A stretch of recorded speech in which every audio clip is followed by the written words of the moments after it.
This has probably already been covered in one form or another, but I just want to clarify that the $6.2 billion error in accounting for the equipment that was sent to Ukraine was an overestimate, not an underestimate, and that we sent $6.2 billion less than what we thought in terms of the value of the equipment. Is that correct? It's my understanding that the comptroller advised me that the error, as you described it, with respect to the valuation of the equipment for Ukraine. Give a short answer so we can get to some more substance stuff. Just I believe you're it's correct. either yes or no. Yes, sir. It was overvalued. So one of the things that I've run into, and I've had multiple discussions since I've been a member of Congress, I've had a discussion with a former procurement officer with the Pentagon, is that the Pentagon cannot operate in the same way that a business does. I formerly worked for two international engineering companies, and when we bid on a project, we had a preliminary bid based on a proposed design, but what we built was to a finalized design. And we were able to do that because we knew that we would get paid. If the client needed to make changes, we did change orders, and that would get added to the cost of the project. Part of the problem, I think, with the Pentagon and the what I consider, I don't know if I call it waste, but the inefficiencies, is that so many times, and correct me if I'm wrong, but I've had these discussions before, is that oftentimes the Pentagon is so concerned that the next Congress will not follow through on the funding that's been appropriated by one Congress for weapon systems, for new facilities, whatever, that they begin the construction of facilities or the production of the weapon systems or platforms before the design is complete. Is that an accurate statement?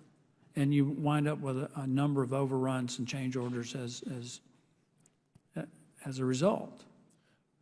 We do have a number of systems that have concurrent development that are ongoing. Concurrent development is another way of saying you started the system before the design was complete. You need to speak in plain language, because I'm not here to throw you under the bus. I'm here to find a way to fix this, and part of the solution rests with the Pentagon, but a lot of it rests with us. And I don't think we can escape acknowledging that. And it's not just a problem with the Pentagon.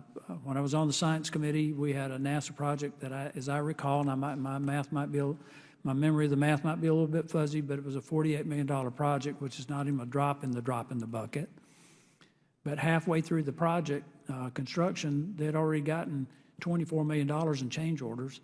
And I asked the individual from NASA if it was because they started it before the design was complete, and he acknowledged that that was the case.